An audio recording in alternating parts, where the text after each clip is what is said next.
Good morning बच्चों, voice आ रही है क्या? हेलो। गुड मॉर्निंग बच्चों। Good morning. वॉइस आ रही है क्या?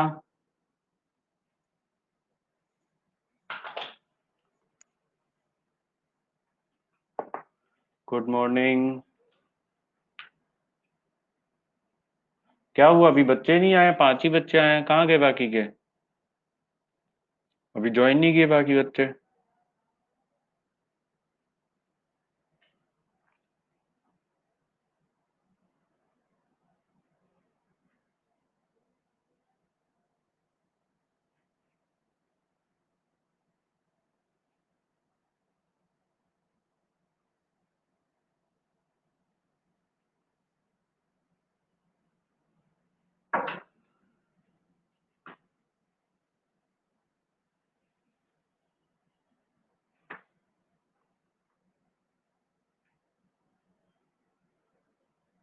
बेटा आपकी बॉटनी क्लास ही तो चल रही है अथर्व। आपका बेसिक चल रहा है ना अभी।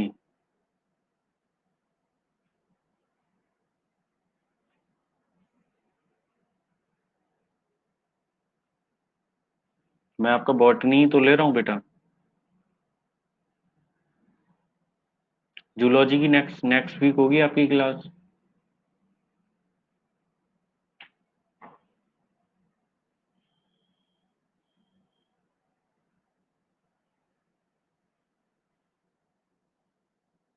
आपकी जो बॉटनी है वो मैं लूंगा, जो भी 11th 12th की सारी बॉटनी है। और जूलॉजी को दूसरी फैकल्टीज लेंगे, जो भी आपके रेस्पेक्टिव फैकल्टीज हैं जूलॉजी के लिए। ठीक है।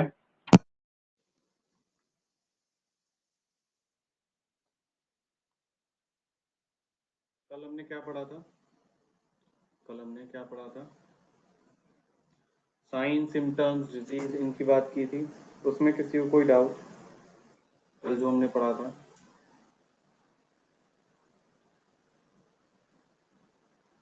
उसमें कोई डाउट?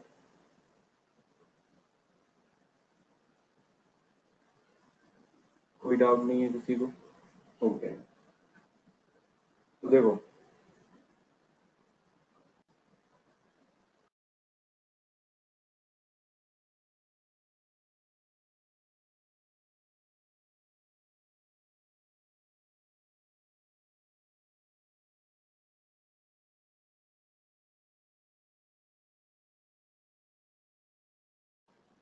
तो आगे हम लोग डिजीजेस को देखते हैं। क्या है डिजीजेस में? टाइप्स ऑफ डिजीजेस हम लोग देखते हैं। Types of disease.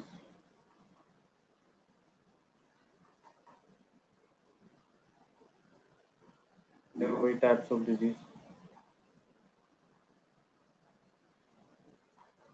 जानते हैं क्या बेटा? एक्यूट डिजीज और क्रोनिक डिजीजेस।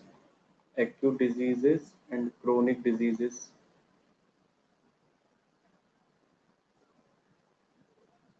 क्या होता है एक्यूट डिजीज? सर ये वो डिजीज हैं जो सडनली हो जाते हैं और एक शॉर्ट टाइम के लिए होंगे, बहुत ही लॉन्ग टाइम के लिए इनका इफेक्ट देखने को नहीं मिलेगा। समझे?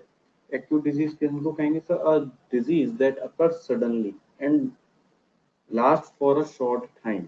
ठीक है। Generally do not have a long term effect. वो क्या होगा? एक्यूट डिजीज होगा, यानी इसका ड्यूरेशन जो होगा वो बहुत ही छोटा होगा। ये किसी भी पर्सन को हो सकता है और एक ही टाइम पे हो सकता है, अदर टाइम पे हो सकता है। ठीक है। शॉर्ट ड्यूरेशन के लिए है तो बॉडी डैमेज या कोई ऑर्गन बहुत ज़्यादा डैमेज नहीं हो सकता एक्यूट डिजीज के अंदर।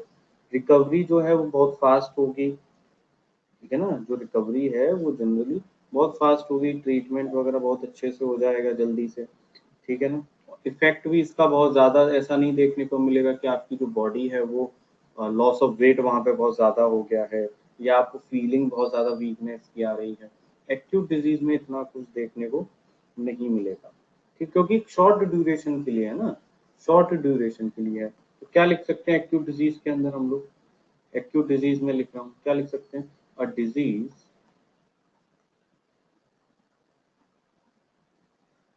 that occurs suddenly and last for a short time, last for a short time is called acute disease. Clear? जैसे कि भाई आपको खांसी जुकाम हो जाए, जिसको क्या बोलते हैं, कॉमन कोल्ड बोलते हैं। तो ऐसा थोड़ी है कॉमन कोल्ड आपको जिंदगी भर रहेगा, एक बार हो गया तो थोड़ी दिन बाद वो गायब हो जाएगा। ठीक है कि नहीं? बहुत ज्यादा लॉन्गर ड्यूरेशन के लिए वो नहीं होगा। Is it clear? Common cold हो गया भाई, फीवर हो गया, जैसे मलेरिया वगैरह हो जाता है, तो मलेरिया क्या जिंदगी भर रहेगा क्या? एक बार अगर हो जाएगा तो नहीं ना, एक शॉर्ट टाइम पीरियड के लिए होगा ना। होगा कि नहीं? मलेरिया लिख सकते हो। अब वही क्रोनिक डिजीज की मैं बात करता हूँ, मैं क्रोनिक डिजीज को मैं बहुत बता रहा हूँ। क्रोनिक डिजीज क्या होगा सर? ये वो डिजीजेज हैं जो लॉन्ग टर्म में देखने को मिलेंगी, लॉन्ग टाइम के लिए होंगी, इनको क्रोनिक डिजीज कहेंगे। और जनरली सर जो क्रोनिक डिजीजेज होते हैं उनका ना क्योर, जो क्योर होता है वो कंप्लीटली नहीं हो पाता। जनरली उनका जो क्योर है वो कंप्लीटली नहीं हो पाएगा, इसीलिए तो वो जिंदगी भर लॉन्ग टाइम के लिए रहते हैं, है ना। बस उनके क्या है, जो सिम्टम्स है ना, उन सिम्टम्स को कंट्रोल किया जा सकता है, मेडिसिन के मेडिसिन लेकर उनको कंट्रोल किया जा सकता है, लेकिन उनको पूरी तरीके से खत्म नहीं किया जा सकता। क्रोनिक क्या हो जाएगा? A disease that last for a long time, a disease that lasts for a long time is called chronic disease. Chronic disease. समझे कि नहीं? तो इनका क्योर बेटा कंप्लीटली हो ही नहीं सकता। these diseases these diseases generally cannot be cured, cannot be cured completely। समझे क्या भाई? आप लोग डॉक्टर बनने वाले हो तो डिजीज से तो आपका रिश्ता रहेगा कि नहीं? रिलेशन आपका किससे रहेगा? डिजीज से ही रहेगा ना। आपको डिजीज नहीं होगा, आप काम करेंगे किसके लिए? डिजीज के लिए ना। डिजीज को ठीक करने के लिए पूरी जिंदगी जाएगी आपकी, अब डिजीज को ठीक करने के लिए, लोगों को ठीक करने के लिए। डिजीजेस का ही तो क्योर करेंगे आप, लोगों को ठीक करेंगे। तो यानी कि इसमें क्या कर सकते हैं sir? Only symptoms can be cured, can not be cured, cured, cannot be cured completely, cannot be cured completely, clear? Cannot be cured completely। Note हो गया? आगे इसके आगे और एक लाइन लिखाना मुझे। हो गया क्या?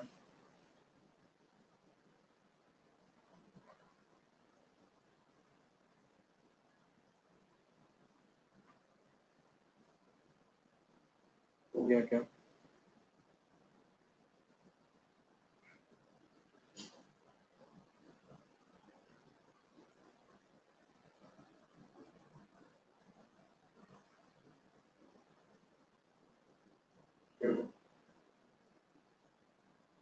और क्या इसमें सर? ओनली नेक्स्ट पॉइंट लिखो इसमें sir, only there symptoms can be controlled, their symptoms can be controlled with medicines,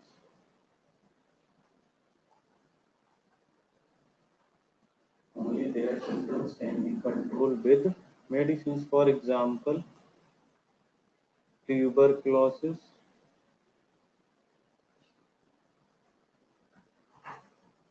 diabetes हो सकता है, अस्थमा लिख सकते हो। ठीक है, बहुत सारी बीमारियां। तो बेटा अगर किसी को क्रोनिक डिजीज होगा तो देखो उसके लिए क्या क्या चीजें हैं सर? सबसे पहली बात तो वो लॉन्ग ड्यूरेशन के लिए होगा। वो डिजीज कैसा है, एक लॉन्ग ड्यूरेशनल डिजीज है। और सर जिस पर्सन को होगा, उस जिस पर्सन को क्रोनिक डिजीज होगा, सर उसका कोई ऑर्गन डैमेज हो सकता है, क्योंकि लॉन्ग टर्म के लिए है ना, ये डिजीज लॉन्ग टर्म के लिए है, तो उसका ऑर्गन ऑर्गन डैमेज हो सकता है, उसका कोई बॉडी सिस्टम पूरा डैमेज हो सकता है कि नहीं, उस डिजीज से पूरा का पूरा अफेक्ट हो सकता है ना। और सर उसकी रिकवरी जो है, रिकवरी के चांसेस बहुत कम है कि कंप्लीट ट्रीटमेंट जो हम दे रहे हैं उसका रिकवरी हो भी जाए, ऐसा भी पॉसिबल नहीं है। सर उसका लॉस ऑफ वेट हो सकता है कि नहीं, क्योंकि लॉन्ग टर्म के लिए डिजीज रहेगा, टायर्डनेस बहुत ज्यादा रहेगी बॉडी में, लॉस ऑफ वेट होगा बहुत ज्यादा, ये देखने को मिलता है लॉस ऑफ वेट, है ना। अब लॉस ऑफ वेट होगा तो बेटा ये बताओ कि उसकी जो वर्क एफिशिएंसी है वो वैसी रहेगी क्या, क्या वो वर्क उतना कर पाएगा, क्या नहीं कर पाएगा, क्या उसकी जो एफिशिएंसी है वर्क करने की वो लॉस होगी कि नहीं, क्या वो उस तरीके से काम कर पाएगा जैसे पहले करता था, नहीं कर पाएगा ना, ऑब्वियसली उसकी एफिशिएंसी कम हो जाएगी काम करने की। तो क्रोनिक डिजीजेज जो कि कैसे रहते हैं, जिंदगी भर रहते हैं, है ना। केवल इनको कंट्रोल किया जा सकता है, पूरा क्योर अभी अवेलेबल नहीं है, रिसर्चेस चल रहे हैं। आप में से कोई हो सकता है बहुत अच्छा डॉक्टर बनेगा, रिसर्च में जाएगा आगे और क्योर लेके आए किसी डिजीज का।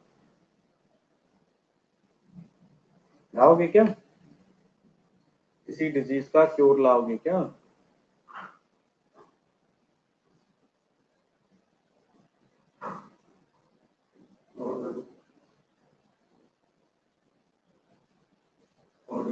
और क्या है नेक्स्ट? अब अगर मैं कहूँ कि सर नेक्स्ट पॉइंट में अगर मैं बात करता हूँ कि भाई डिजीज हैं, जो डिजीज हैं और उसके जो कॉज हैं, उसके जो कॉज हैं, कोई डिजीज है उसके कुछ कॉज क्या हो सकता है, क्या कॉज की मैं बात कर सकता हूँ, क्या कॉज हो सकते हैं डिजीज के? डिजीज को हमने देख लिया सर, एक तो ऐसा हो सकता है सर, एक हम लोग ऐसे बात कर सकते हैं डिजीज और उसके कॉज के लिए, ऐसा हो सकता है कोई इन्फेक्शन हो जाए पहले, कि भाई इन्फेक्शन बाई माइक्रो ऑर्गेनिजम्स हो सकता है कि नहीं, पहले लेवल पर बात कर सकते हैं ना। वो जो डिजीज हो रही है उसके लिए कोई माइक्रो ऑर्गेनिज्म है जिसकी वजह से इन्फेक्शन हो रहा है सर, वो डिजीज का एक कारण हो सकता है पहले लेवल पे, है ना। दूसरे पे क्या होगा, और क्या बात कर सकते हैं सर? हो सकता है कि उस पर्सन ने, वो जो भी पर्सन है, छोटा बड़ा जैसे भी, हो सकता है कि सर वो अच्छे से खाना ना खा रहा हो, उसको अच्छा खाना ना मिल रहा हो, लैक ऑफ गुड नरिशमेंट, कि भाई खाने वगैरह की वजह से हो सकता है कि नहीं, अच्छी डाइट ना खाने की वजह से हो सकता है कि नहीं, बिल्कुल हो सकता है ना, लैक ऑफ गुड नरिशमेंट, भाई खाना पीना मत खाइए, डिजीजेस हो जाएंगे कि नहीं। तो देखो, हमेशा कहा जाता है कि आप देखो, मैंने कल कुछ बेसिक चीजें पढ़ाई थी, आपको याद है कि बीमार जो पड़ते हैं उसके लिए ऐसी कौन सी चीजें हैं जिससे बीमार नहीं पड़े, ऐसी कौन सी चीजें हैं जिससे हमारी जो हेल्थ है वो गुड हेल्थ रहे, याद है किसी को कुछ? वो बेसिक चीजें मैंने पढ़ाई थी कल, कल की क्लास में कोई था?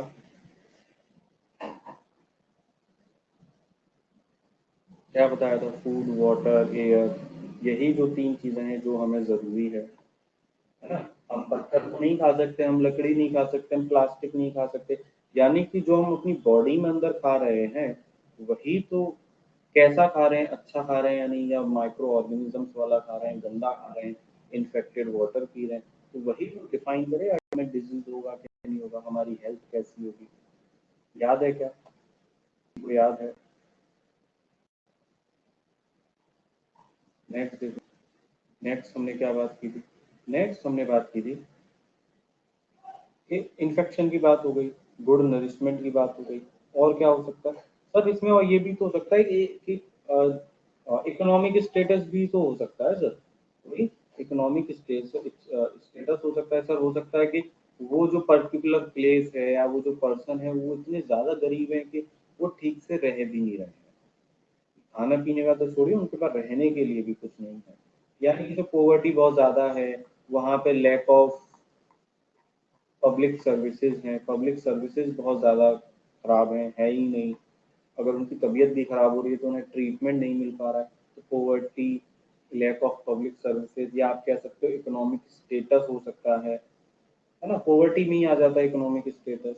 कोई जेनेटिक फैक्टर हो सकता है, कोई हेरिडिटरी डिजीज हो सकती है, कोई जेनेटिक फैक्टर भी उसके लिए रेस्पॉन्सिबल हो सकता है जिससे उसको डिजीज हो रही है। कुछ डिजीज और उसके कॉजेज हैं, क्यों भाई, है कि नहीं।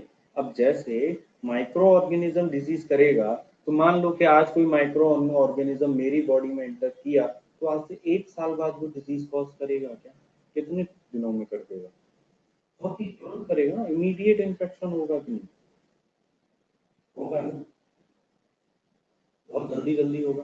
तो बिल्कुल वही तो बात है, ये एकदम इमीडिएट होगा इन्फेक्शन। और गुड नरिशमेंट वाली जो कहानी है कि भाई अच्छा खाना ही नहीं मिल रहा है, पोवर्टी है, तो इसमें क्या होगा, ये तो कॉन्ट्रीब्यूटरी हो गया ना। यहाँ पे तो आप धीरे धीरे अच्छा खाना नहीं खा रहे जिसकी वजह से बॉडी कमजोर पड़ती चली जाएगी, क्यों भाई।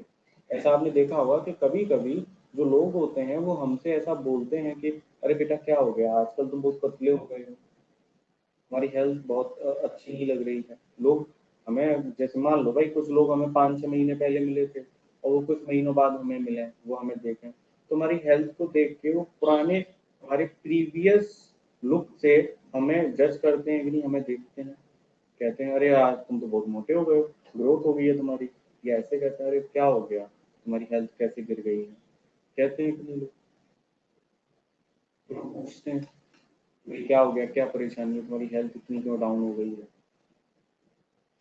समझे कि नहीं समझे, क्लियर है।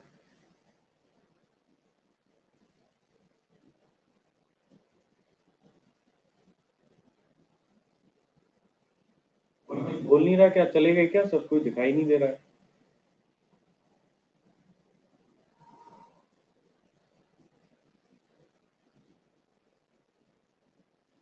अब देखो, और भी बहुत सारी डिजीजेज हैं, देखो और भी बहुत सारे डिजीजेज हैं जिनकी मैं आप बात करूंगा अभी, टाइप्स ऑफ डिजीजेस की। देखो बहुत सारी ऐसी डिजीजेस हैं, टाइप्स ऑफ डिजीजेस। देखो पहला कॉन्जेनाइटल डिजीज,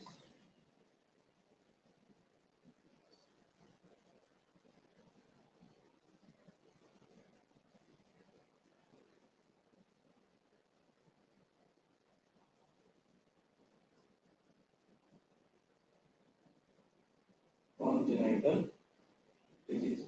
कॉन्जेनाइटल डिजीज क्या होता है, ये देखिए कॉन्जेनाइटल में क्या हुआ, ये वो डिजीज है जो किसी जेनेटिक डिसऑर्डर की वजह से हुआ हो, या कोई एनवायरमेंटल फैक्टर कुछ हो गया हो, या कोई हेरिडिटरी डिजीज हो, समझे, कॉन्जेनाइटल उसको कहेंगे।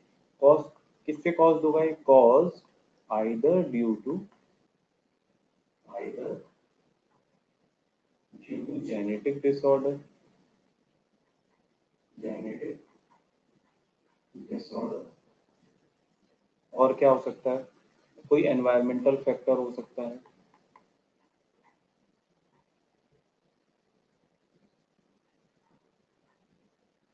और क्या हो सकता है, कोई हेरिडिटरी डिजीज हो सकती है,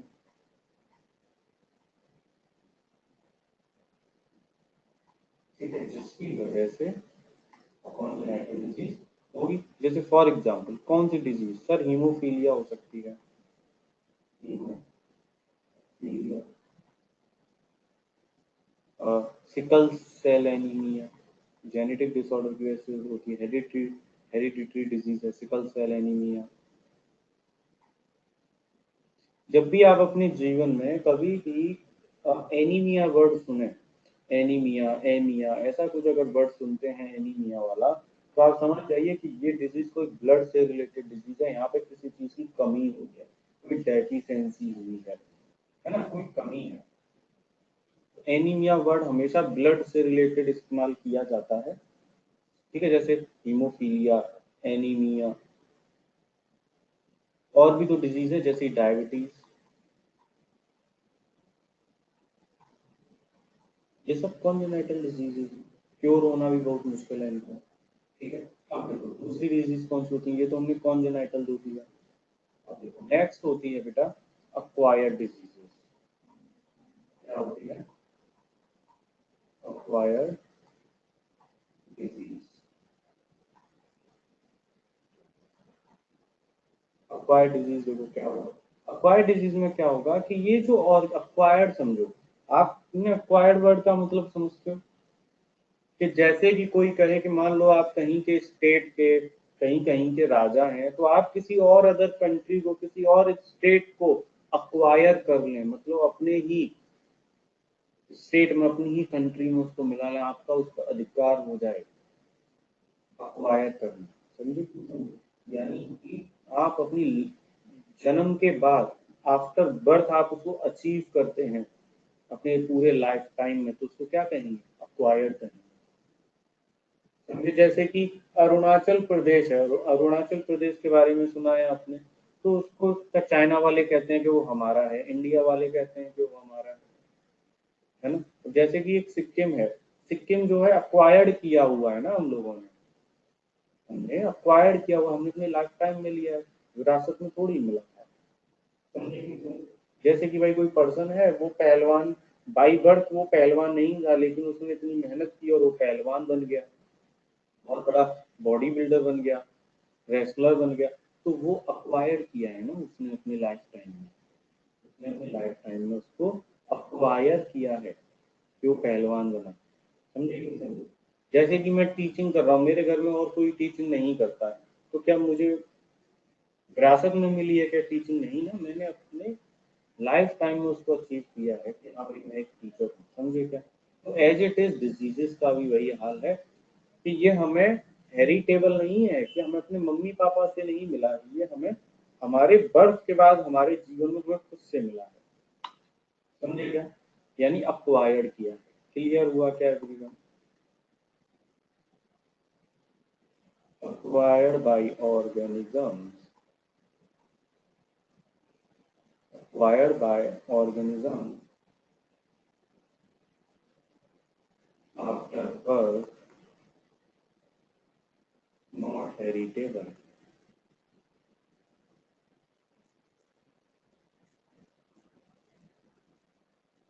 not heritable. Clear?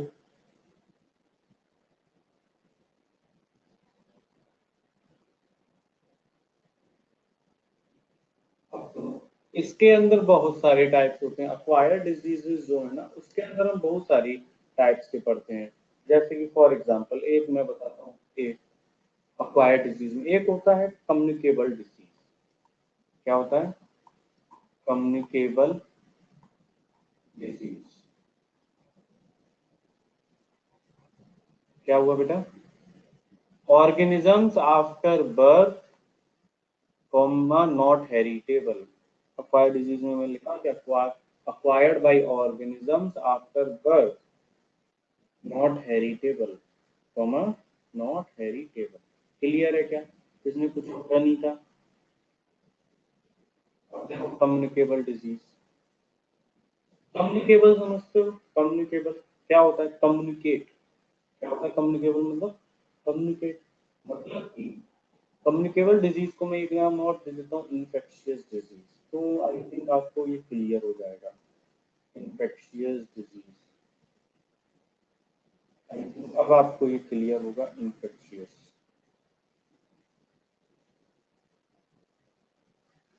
ये टर्म अब आपको क्लियर होगा। क्लियर है क्या इन्फेक्शियस? देखो क्या कहता है इन्फेक्शियस डिजीज, होता क्या इन्फेक्शियस, कोई बताएगा मुझे? Any student? इन्फेक्शियस मतलब?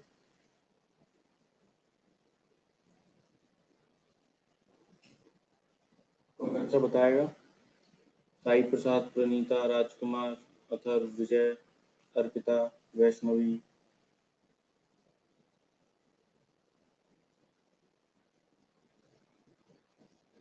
कोई ऐसा बच्चा है जो आज की क्लास में नया आया है? कोई ऐसा बच्चा है क्या नया आया है, कल की क्लास में नहीं था? Sir causes through direct contact, yes. Infectious disease, आपने देखा होगा कि अगर घर में किसी एक को भी खांसी जुकाम बुखार हो जाए, किसी एक को भी खांसी जुकाम बुखार हो जाए, है ना, तो घर के बाकी लोगों को भी होने लगता है कि नहीं? सबको एक एक करके होगा। घर में किसी एक को फीवर आ जाए तो बाकी सबको भी होगा एक एक करके, होता है कि नहीं होता? यानी कि सर ये कम्युनिकेबल डिजीज ऐसी है जो one person to another person क्या करती है, इन्फेक्ट करती है, मूव करती है। कोई एक अफेक्टेड पर्सन है तो उससे किसी और अदर हेल्दी पर्सन को वो डिजीज हो जाएगी, उसको हम इन्फेक्शियस डिजीज कहते हैं। और किसकी वजह से होगी, माइक्रोब्स की वजह से होगी।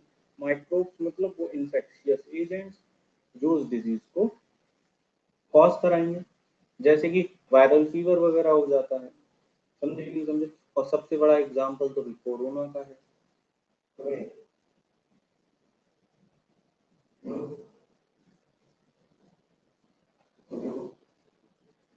आप सब सेफ हैं? आप में से तो नहीं है किसी को कोरोना भी? क्वारंटाइन तो नहीं है?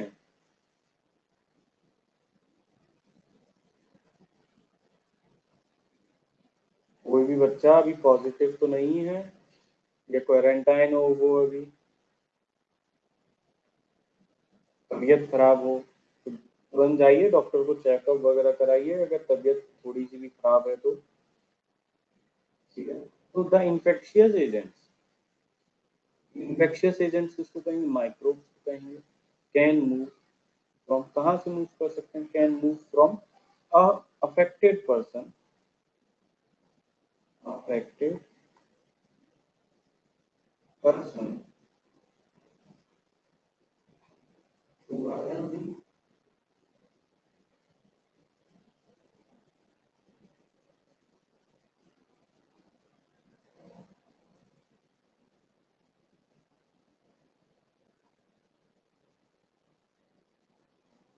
To a healthy person.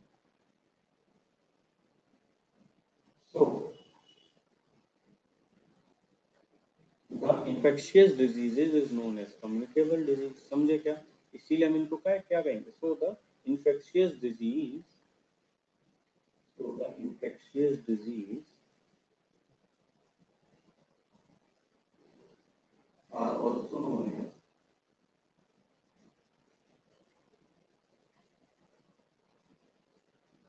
Communicable diseases.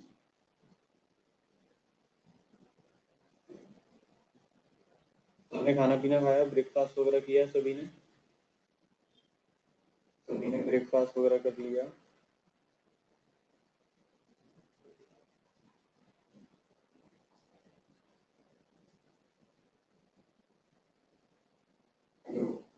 देखो 11 बज रहे हैं ना, तो सुबह आपकी क्लासेस मॉर्निंग से होती हैं, तो थोड़ा कुछ ना कुछ खाते रहा करो। खा के ही फिर मॉर्निंग में कुछ ब्रेकफास्ट वगैरह ले लिया, मिल्क ले लिया, जो भी आपको पसंद है। ठीक है, क्योंकि मेहनत करते हो दिमाग से,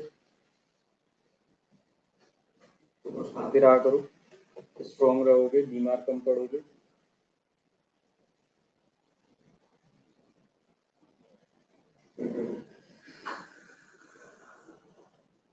एक सेकंड बेटा, गेट खुल गया, एक सेकंड।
देखो बेटा, अब मैं यहाँ पे बात करता हूँ कम्युनिकेबल नॉन कम्युनिकेबल डिजीज की।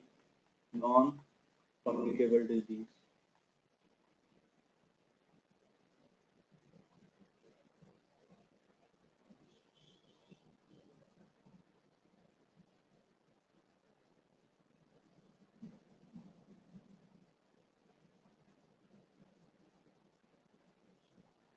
नॉन कम्युनिकेबल डिजीज समझते हैं यार? वो डिजीज जो पर्सन टू पर्सन स्प्रेड नहीं होगी उसको क्या कहेंगे? नॉन कम्युनिकेबल कहेंगे।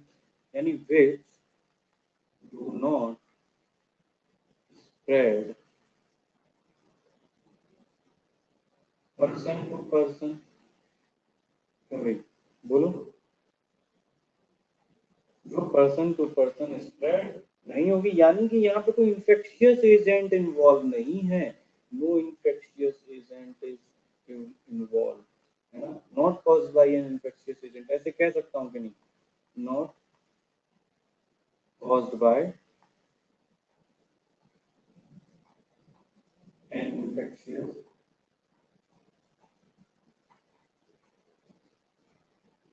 एजेंट। बोलो, इसको क्या कहेंगे? Non infectious disease, non communicable disease कहेंगे कि नहीं? फॉर एग्जाम्पल भाई, मान लो अगर किसी पर्सन को डायबिटीज है, तो क्या उसके बाजू में बैठे हुए उस दूसरे पर्सन को भी डायबिटीज हो जाएगा क्या? बताओ, अगर किसी एक पर्सन को डायबिटीज है तो क्या दूसरे बाजू में बैठे हुए पर्सन को होगा क्या डायबिटीज? नहीं होगा ना। भाई अगर किसी ए पर्सन को, फॉर एग्जाम्पल किसी ए पर्सन को, देखो ऐसे समझ लेते हैं, ये लिखा क्या, यहाँ तक कंप्लीट करो पहले, चलो कॉपी करो, कॉपी हो जाए तो बताओ।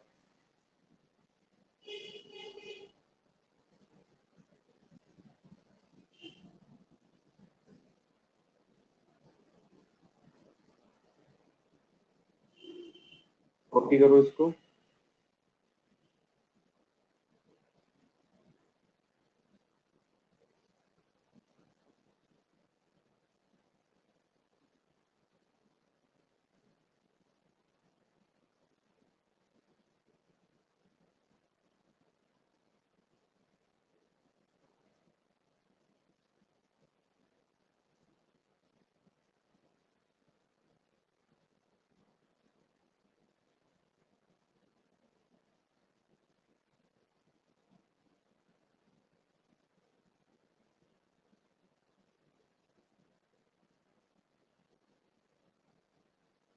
कॉपी।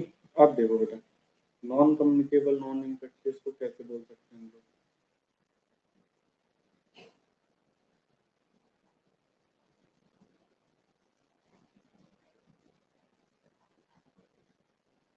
ये कोई ए पर्सन है, ये कोई बी पर्सन है।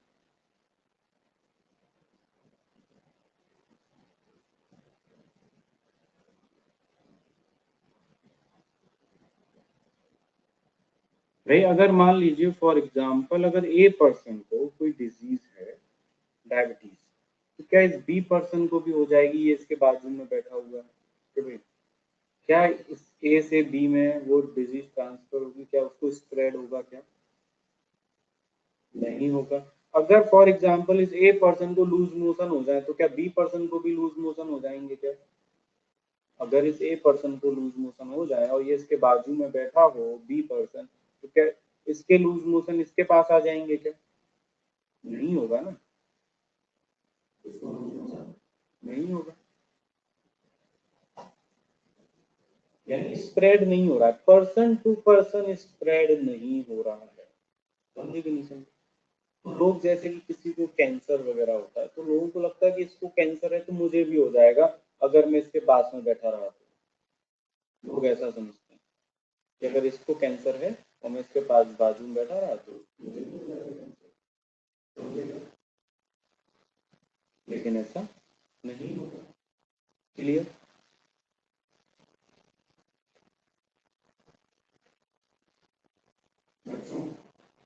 Terminology clear?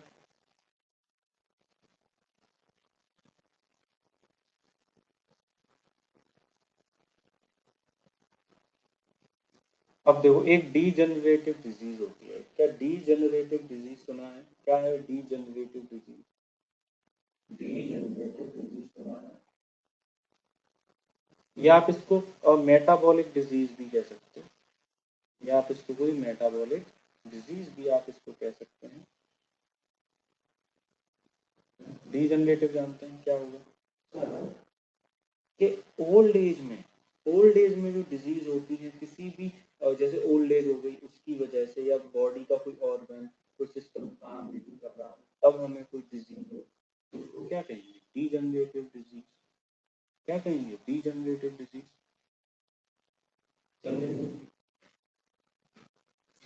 ओल्ड एज में होने वाले किसी भी बॉडी के फंक्शन, किसी बॉडी के ऑर्गन का फेलियर हो जाए जिसकी वजह से वो काम ना कर रहा हो, है कि नहीं। जैसे कि जो ओल्ड एज पर्सन होते हैं आपने देखा होगा कि उनको उनके बॉडी के कुछ फंक्शंस होते हैं जो काम नहीं करते हैं, बॉडी के ऑर्गन्स काम करना बंद कर देते हैं, उस स्पीड से काम नहीं करते जो पहले करते हैं, है कि नहीं। तो उनको डिजीज होने लगता है, इसकी वजह से, उनकी ओल्ड एज की वजह से, है ना। हालांकि उनको कोई पर्टिकुलर ऐसा नहीं है कि किसी कारण से हो रही है, वो ओल्ड एज की वजह से उनको डिजीज हो रही है। समझे कि नहीं समझे। क्या कह सकते हैं इसमें, disease of old age due to gradual decline, disease of old age due to gradual decline in functioning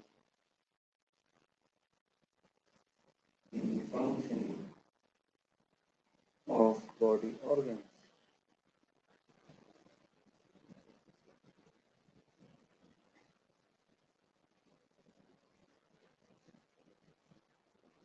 Clear?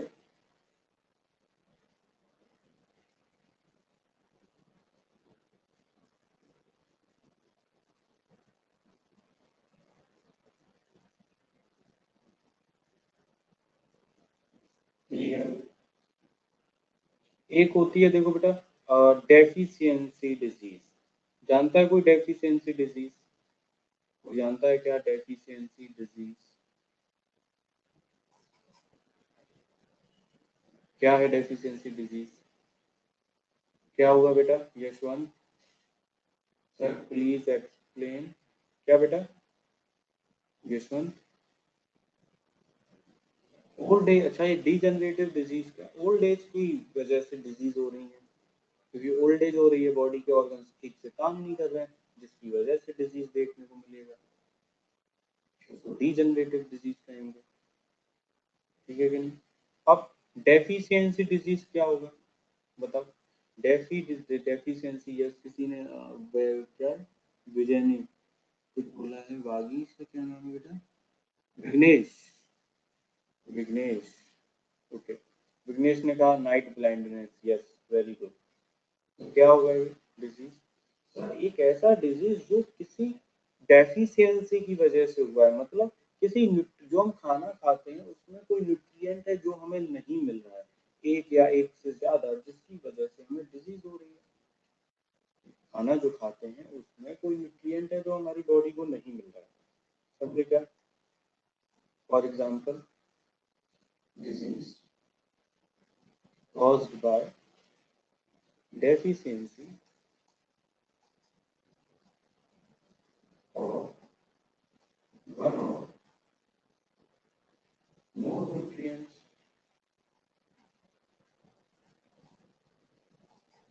one or more nutrients in diet, समझे क्या।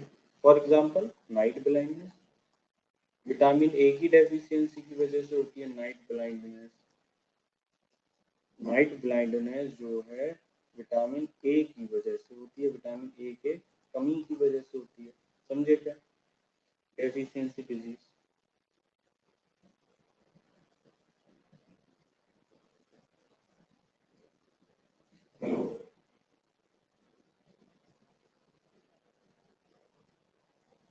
Clear everyone.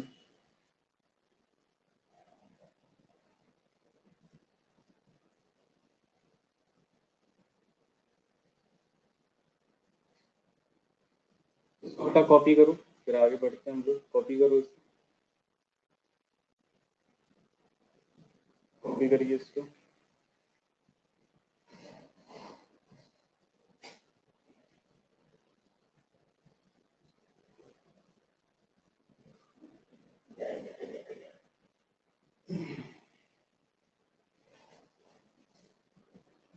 कॉपी हो गया।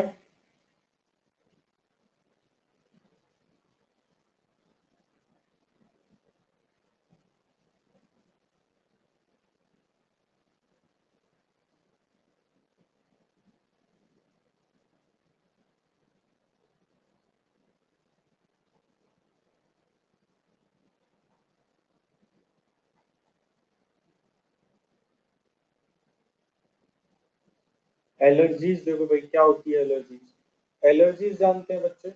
एलर्जी, एलर्जी तो सुना होगा। बोलो।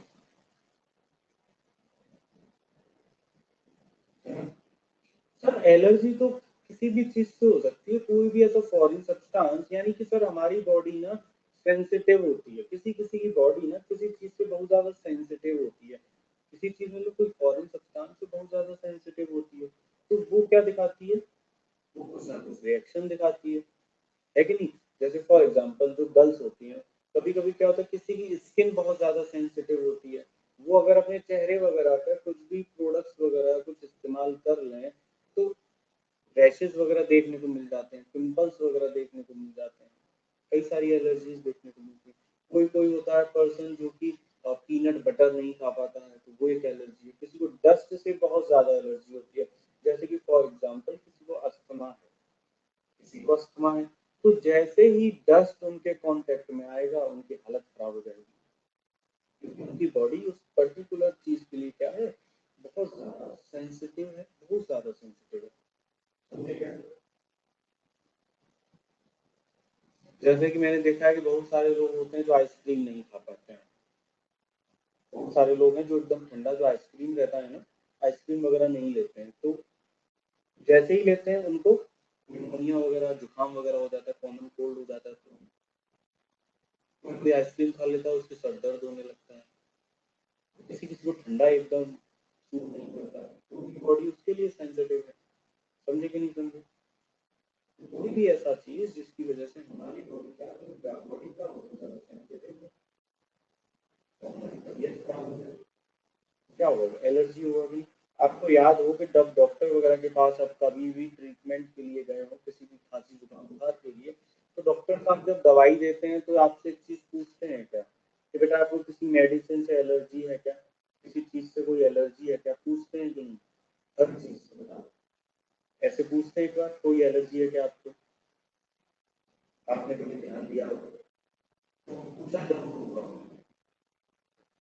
तो वो ये पता करना चाहते हैं कि आपको अगर कोई वो जो मेडिसिन वो लोग दे रहे हैं तो कोई ऐसी मेडिसिन ना दे दें जिससे आपको ऑलरेडी एलर्जी हो तो और तबीयत खराब हो जाए।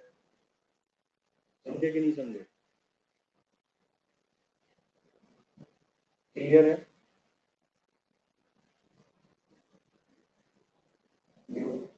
कॉज्ड ड्यू टू, ये कैसे होगा?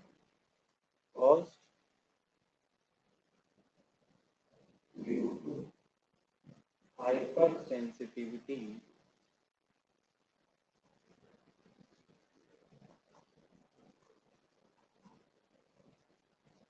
ऑफ द बॉडी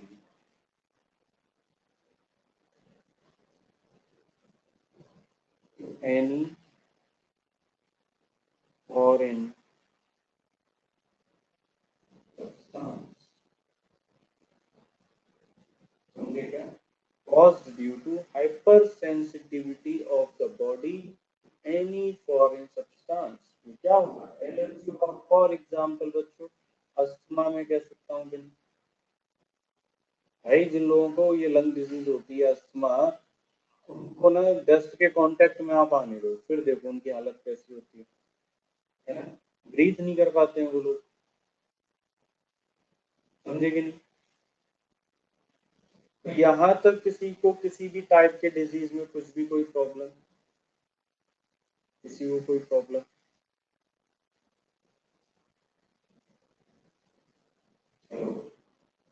तो वॉइस आ रहा है क्या?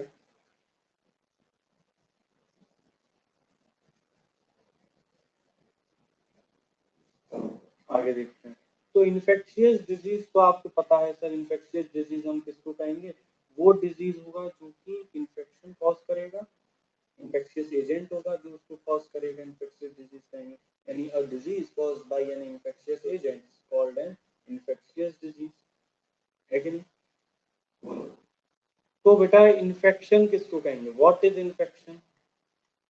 कोई आप डॉक्टर हैं, आपसे किसी ने पूछा कि डॉक्टर साहब सब छोड़िए, मुझे ये बताइए कि व्हाट इज इन्फेक्शन, इन्फेक्शन क्या है मुझे ये बताओ। या हो सकता है आपसे घर में ही कोई पूछ ले अभी कुछ दिनों बाद कि बेटा इन्फेक्शन क्या होता है बताना, क्या बोलोगे, क्या होता है इन्फेक्शन? भाई ये एक ऐसा वर्ड है इन्फेक्शन जिसको हर एक पर्सन अपने लाइफ टाइम में कभी ना कभी तो यूज करता है, क्योंकि देखा जाता है जो डिजीज होते हैं बहुत सारे इन्फेक्शन की वजह से होते हैं, लोग इस्तेमाल करते हैं इन्फेक्शन। क्या है इन्फेक्शन बताओ? इन्फेक्शन क्या है?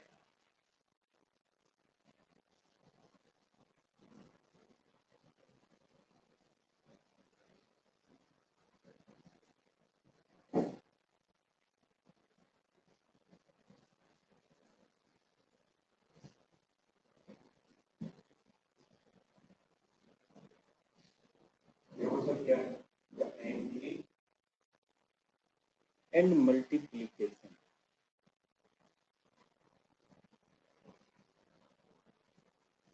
Entry and multiplication of a disease.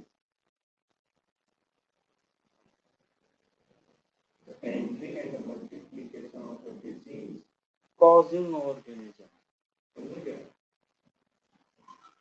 Multiplication, the entry and multiplication of a disease causing organism.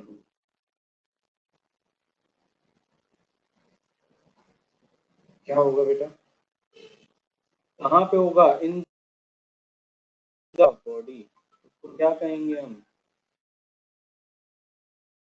Infection कहेंगे कि नहीं? कि सर हमारी बॉडी में डिजीज कॉजिंग ऑर्गेनिज्म का आना और उनका मल्टीप्लाई करना, उनको अपनी ग्रोथ करना, जिसकी वजह से हमें डिजीज होगी, क्या है सर? इन्फेक्शन। क्लियर है क्या? The entry and multiplication of a disease causing organism in the body, क्या है?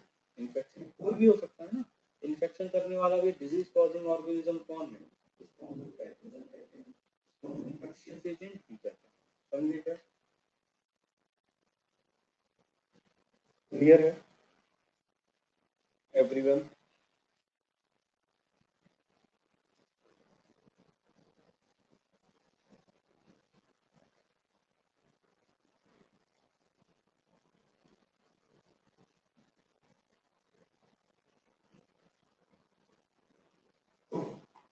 इसको हम लोग इन्फेक्शियस एजेंट कहेंगे कि कुछ इन्फेक्शियस एजेंट। इन्फेक्शियस एजेंट को बेटा हम लोग पैथोजन के नाम से भी जानते हैं। ये कौन होते हैं? पैथोजन होते हैं। कौन होते हैं पैथोजन? सर कोई भी हो सकता है, बैक्टीरिया हो सकता है सर, कोई सर कोई वायरस हो सकता है। और कौन हो सकता है? सर कोई फंगी हो सकता है, सर कोई प्रोटोजोआ हो सकता है कि नहीं? हो सकता है सर कोई वॉर्म हो, कोई वॉर्म भी हो सकता है सर, है कि नहीं? कौन हो सकता है? फिलेरियल डिजीज कॉज कराते हैं, एलिफेंटियासिस जिसको हम लोग बोलते हैं, जिसमें किसी पर्सन का जो पैर एकदम हाथी जैसा हो जाता है, उसका क्योर भी नहीं है। तो वो इन्फेक्शियस एजेंट जो कि इन्फेक्शन कॉज करा रहे हैं, बहुत सारे हैं, कमी तो है नहीं कहीं भी। बोलो। मॉस्किटोज होते हैं, हाउस फ्लाई है, कॉज कराते हैं कि नहीं? कॉकरोचेस हैं।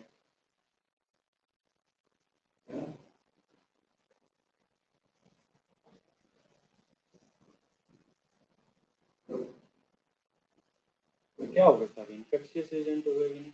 अब एक बात बताओ, होस्ट कौन है? देखो बायोलॉजी में आ गए हो ना, तो जिंदगी में आपको ये वर्ड आपका पीछे नहीं छोड़ेगा, होस्ट। होस्ट वर्ड को आप जितना अच्छे से समझ लें उतना बढ़िया है, जितनी जल्दी समझ लें। और सबसे आसान वर्ड है बायोलॉजी का, होस्ट कौन है ये बताओ। होस्ट कौन है? क्या है होस्ट? कोई बता सकता है होस्ट का मतलब?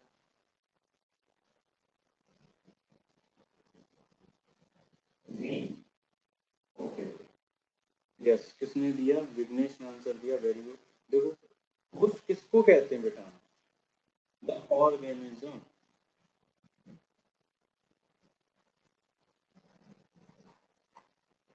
in which the organism in which an infectious agent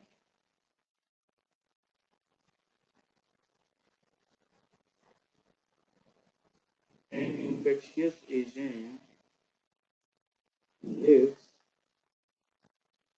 and multiplies।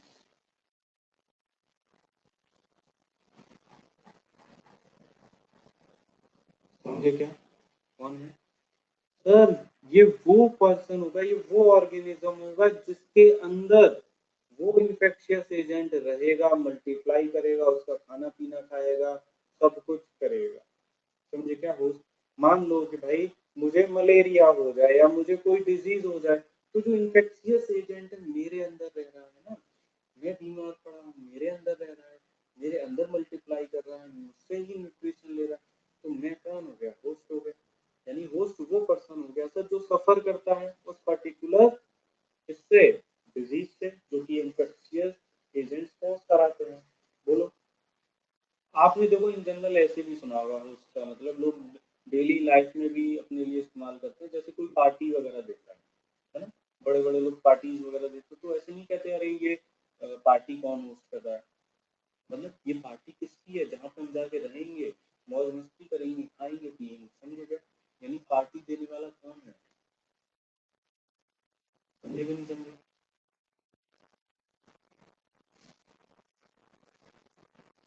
तो उसको कहेंगे होस्ट, यानी वो ऑर्गेनिज्म जिसके अंदर इंफेक्शियस एजेंट रहेगा। और अगर अभी भी किसी को ना समझ में आया हो तो फॉर एग्जाम्पल ऐसे समझ सकते हैं कि मैंने एक ह्यूमन बना लिया, ये मान लो फॉर एग्जाम्पल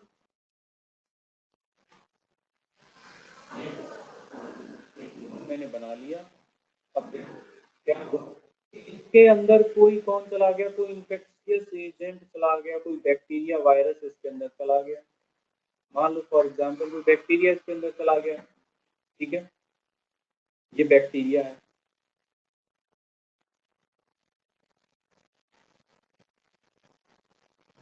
ये बैक्टीरिया चला गया, तो इस ह्यूमन को क्या करेगा? वो डिजीज कॉज करेगा, जिसकी वजह से ये बहुत तेज होएगा। तो ये ह्यूमन कौन हो गया? होस्ट हो गया कि नहीं? क्योंकि सर ये जो बैक्टीरिया है ये किसके अंदर रह रहा है? इस ह्यूमन के अंदर रह रहा है। ये कौन है? ह्यूमन। तो ये अब ह्यूमन कौन हो गया? होस्ट हो गया।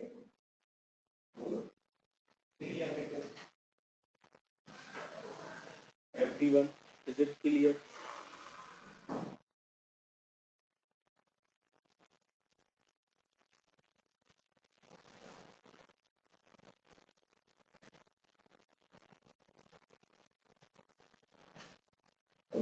बच्चों क्लियर है क्या? नेक्स्ट देखो, नेक्स्ट मैं किसकी बात कर रहा हूँ? इंक्यूबेशन पीरियड की।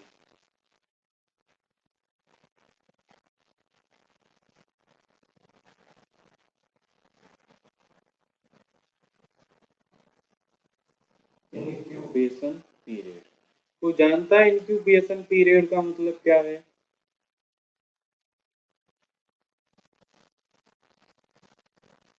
इंक्यूबेशन पीरियड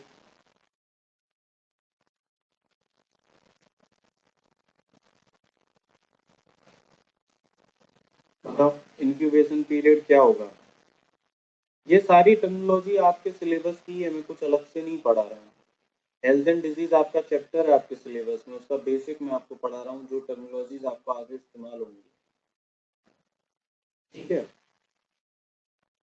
वहाँ पे बेसिक्स वगैरह इतना आपको बताया नहीं जाएगा, हो नहीं पाएगा, बहुत छोटी छोटी चीजें होती हैं। हेलो, वॉइस आ रही है क्या? विघ्नेश ने कुछ बोला sir, time in which organism survive in the body, infectious agent. Okay, देखो इंक्यूबेशन पीरियड को ऐसा भी कहते हैं कि period between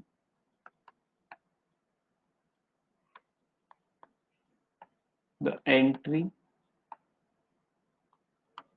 of germs the period between the entry of germs and appearance of first symptom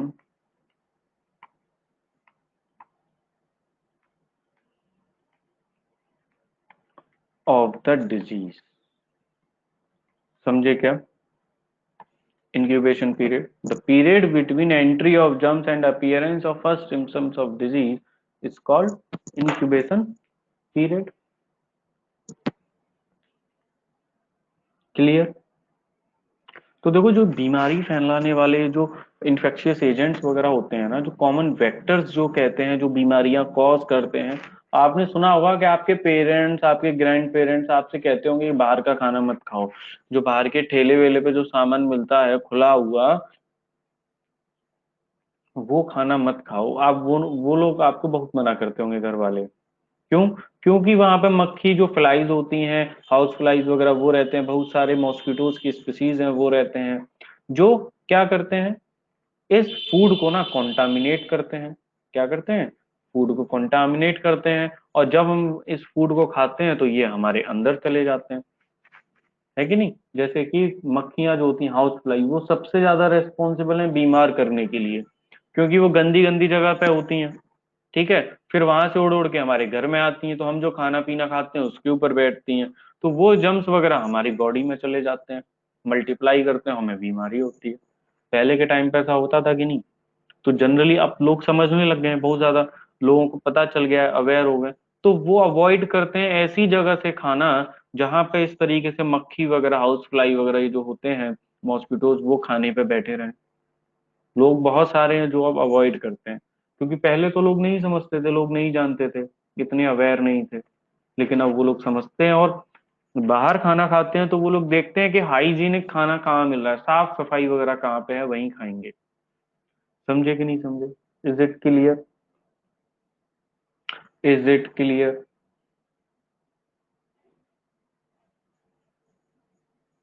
यहाँ तक कोई डाउट किसी को? यहाँ तक कोई डाउट किसी को? ठीक है, अब देखो, अब सर ये जो इन्फेक्शियस डिजीजेस स्प्रेड होते हैं वो कैसे होते हैं? देखो,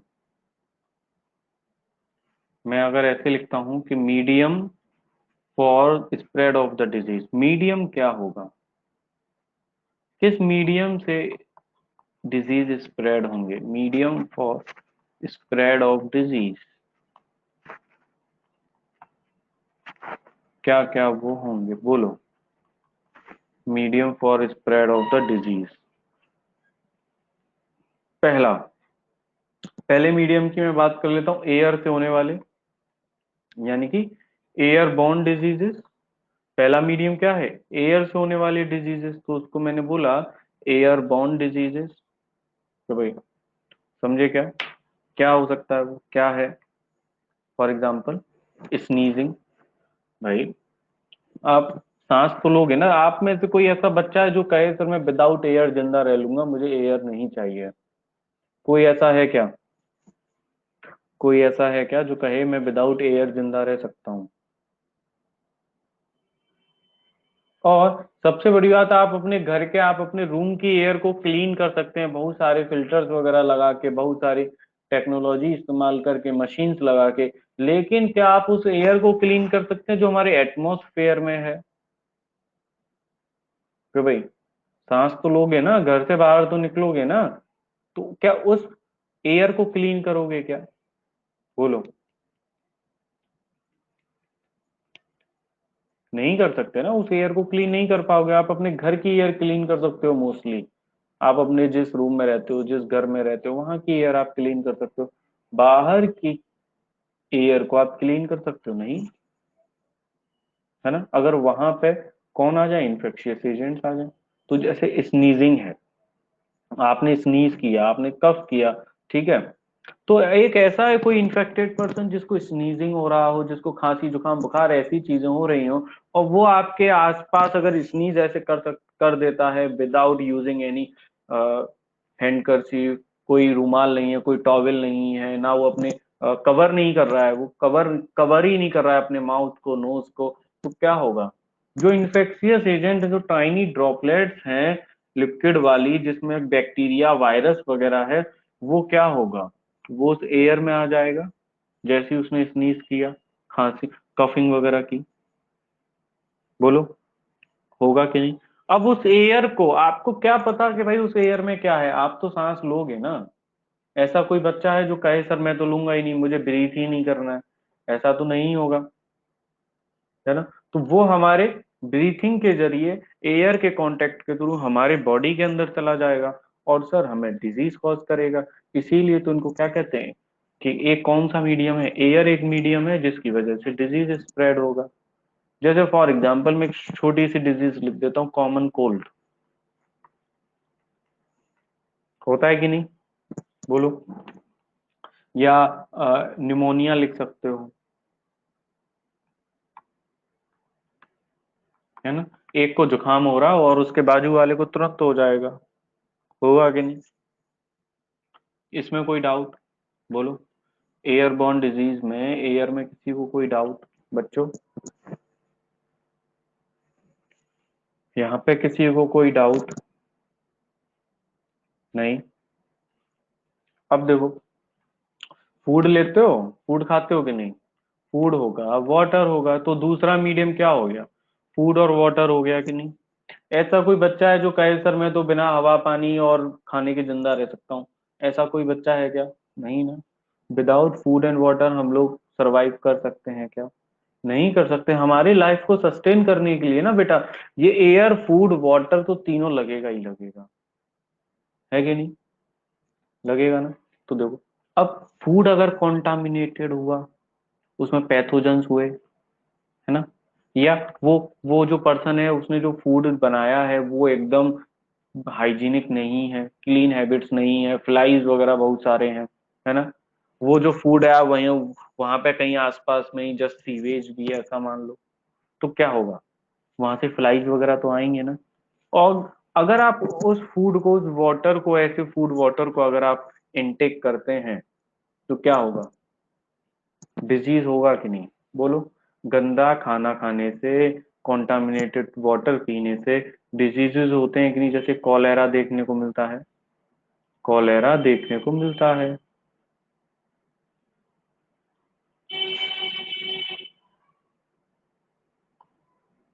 टाइफाइड होता है, कॉलेरा होता है, टाइफाइड होता है। देखे हो? और कौन सा डिजीज है? और कौन सा डिजीज है बताओ? और कोई मीडियम है जिससे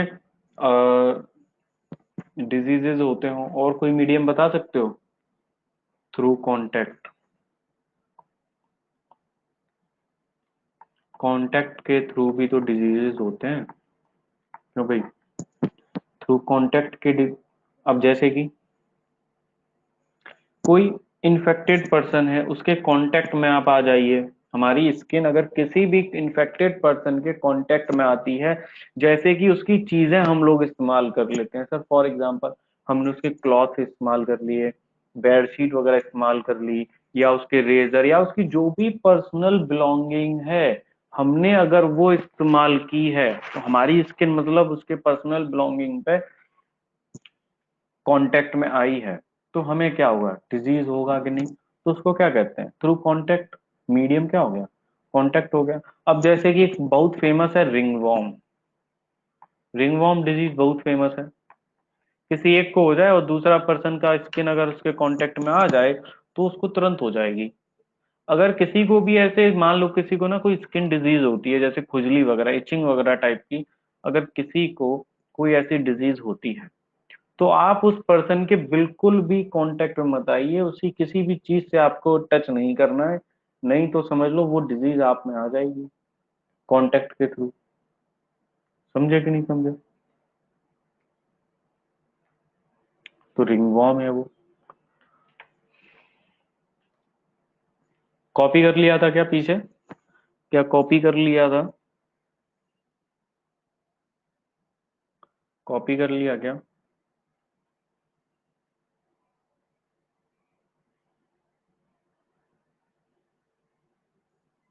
ओके, अब देखो, और कौन सा मीडियम होता है बेटा?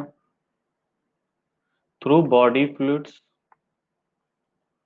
थ्रू बॉडी फ्लूइड्स, एक सेकंड इसकी spelling.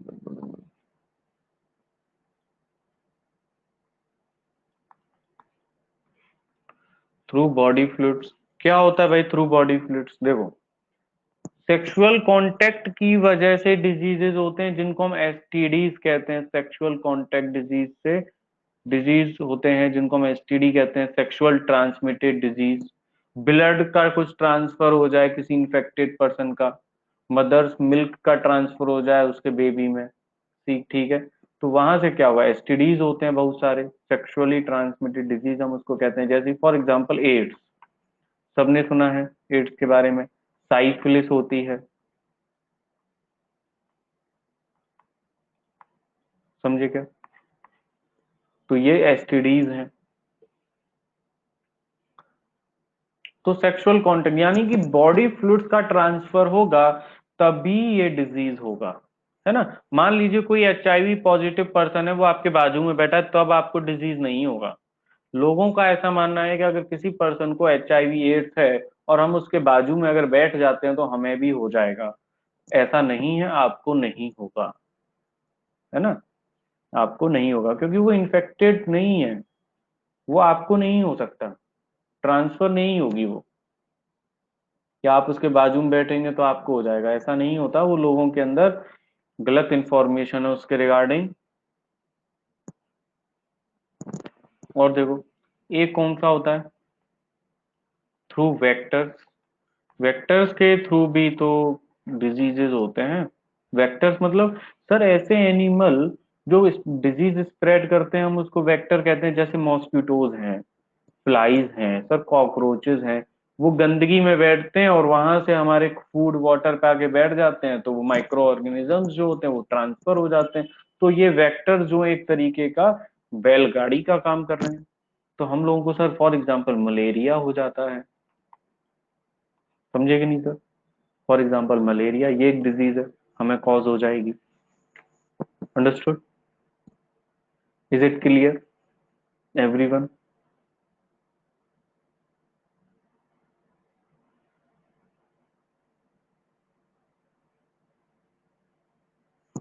Is it clear everyone?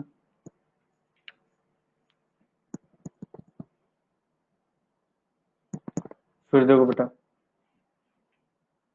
अ, एक क्वेश्चन देता हूं मैं आपको। क्वेश्चन क्या है, क्वेश्चन समझो कि why are we normally advised to take blend and nourishing food when we are sick? मुझे इसका आंसर लिख के बताओ। Why are we normally advised to take bland and nourishing food when we are sick? ऐसा देखा होगा ना कि डॉक्टर लोग जो होते हैं, आप जाते हो बीमार होते हो तो डॉक्टर लोग कहते हैं कि बेटा आप एकदम उबला हुआ बॉइल्ड खाना खाना, है ना। हैवी खाना बिल्कुल मत खाना, जैसे कि रोटी वगैरह कुछ भी, पराठे वगैरह कुछ भी, चपाती वगैरह बिल्कुल हैवी खाना नहीं खाना, इस टाइप का खाना खाना। क्यों कहते हैं, मुझे इसका आंसर बताओ। चलो, 5 मिनट है, इसका आंसर बताओ।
यस, कुछ बच्चों ने आंसर दिए हैं। क्या आंसर दिए हैं sir? For increasing immunity power cos at the time of yes. देखो बेटा, जब हम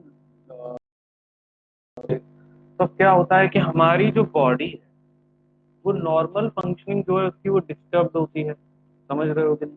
कि when we are sick our normal body functioning is disturb, वो डिस्टर्ब रहती है। तो ड्यूरिंग दैट पीरियड हमारी इम्यून पावर जो है बॉडी की, बेटा हमारी इम्यून पावर जो है बॉडी की वो भी कैसी रहेगी? वो भी कैसी रहेगी? डिक्रीज रहेगी। रहेगी। हेलो? हेलो? वॉइस आ रही है क्या? Hello? When we are sick our normal body functioning is disturb, तो ड्यूरिंग दैट पीरियड हमारा इम्यून सिस्टम भी ठीक रहेगा। ठीक है? तो इसीलिए ना डॉक्टर लोग जो होते हैं वो हम लोगों को बोलते हैं कि भाई हमारा normal functioning, body functioning normal आ जाए, उसको मेंटेन करने के लिए, इम्यून पावर को फिर से सफिशिएंट आने के लिए क्या बोला जाता है? Hello? Hello? Hello? Hello? Hello? Hello? Hello? Hello? Hello? Voice आ रही है क्या? हेलो? हेलो? तो बेटा मैंने जो बोला सो आंसर इसका समझ में आया क्या? मैंने आंसर इसका बोला क्वेश्चन का, वो आया क्या या मुझे करना है? चलो मैं फिर से रिपीट कर देता हूँ। कि जब हम बीमार होते हैं तो हम नॉर्मल फंक्शनिंग डिस्टर्ब होती है, जिसकी वजह से उस वक्त बेटा इम्यून पावर बहुत वीक होगी। तो उसको फिर से नॉर्मल आने के लिए, रिस्टोर करने के लिए डॉक्टर लोग बोलते हैं कि आप ब्लेंड नर्सिंग फूड खाइए, क्योंकि आप बीमार हैं। तो ये इजी टू डाइजेस्ट होता है, बड़ी आसानी से इसको डाइजेस्ट कर लेते हैं। बहुत ज्यादा एनर्जी इसके लिए खर्चा नहीं करना पड़ेगा, हमें बिल्कुल भी डिस्कम्फर्ट नहीं लगेगा उस फूड को डाइजेस्ट करने के लिए। और रेस्ट करने के लिए बोलते हैं, जिससे हमारी जो एनर्जी है वो कंजर्व होती रहे। समझे कि नहीं समझे? क्योंकि ये फूड जो है एकदम सफिशिएंटली अच्छा होता है, इजीली डाइजेस्टेबल होता है, इसलिए लोग बोलते हैं। जैसे आपने देखा होगा, कभी कभी आप तबीयत ठीक नहीं होती होगी, आपका आपको अच्छा नहीं लगता होगा, तो आप मम्मी आपको क्या करती होगी? दही के साथ, कर्ड के साथ, कभी कभी खिचड़ी वगैरह खिलाती होंगी, या नॉर्मली वो कभी खिचड़ी बनाते होंगे कि चलो आज खाने में खिचड़ी खाएंगे। क्यों? क्योंकि वो अच्छा होता है, इजी टू डाइजेस्ट होता है, बिल्कुल डिस्कम्फर्ट नहीं करेगा हमारी बॉडी को। Is it clear? Is it clear? समझ में आया सभी को? यहां तक हमने जो पढ़ा, क्या सभी को समझ में आया बच्चों? Everyone? Everyone is clear? Okay, ठीक है। तो ये जो डिजीजेस से रिलेटेड जितनी टर्मिनोलॉजी आज मैंने सिखाई, कल सिखाई, ये कुछ क्लियर हुआ? कुछ समझ में आ रहा है? क्योंकि डॉक्टर बनने वाले हो और ये सारी जो टर्मिनोलॉजीज हैं वो आगे आपके जीवन भर इस्तेमाल होंगी, यहाँ तक कि 11th 12th में भी इस्तेमाल होंगी, यूज आएंगी। पर्टिकुलर चैप्टर है इसको पढ़ने के लिए। समझे कि नहीं समझे? ठीक है। और भी बहुत सारी चीजें हैं जो मैं आपको सिखाऊंगा, क्योंकि ये बेसिक है, अभी नहीं सीखोगे तो फिर बाद में बहुत दिक्कत आएगी। ठीक है? तो बेसिक्स थोड़ा सा मैं और सिखाऊंगा यहाँ पे, किन किन चीजों की हमें आगे जरूरत पड़ती है। ठीक है? तो फिर हम अपना क्लास स्टॉप करते हैं, नेक्स्ट क्लास में कंटिन्यू करेंगे, आगे नई चीजें सीखेंगे। ठीक है? थैंक यू वेरी मच बच्चों। We will meet in our next class. Everyone have a nice day. Thank you बेटा। Take care and be safe.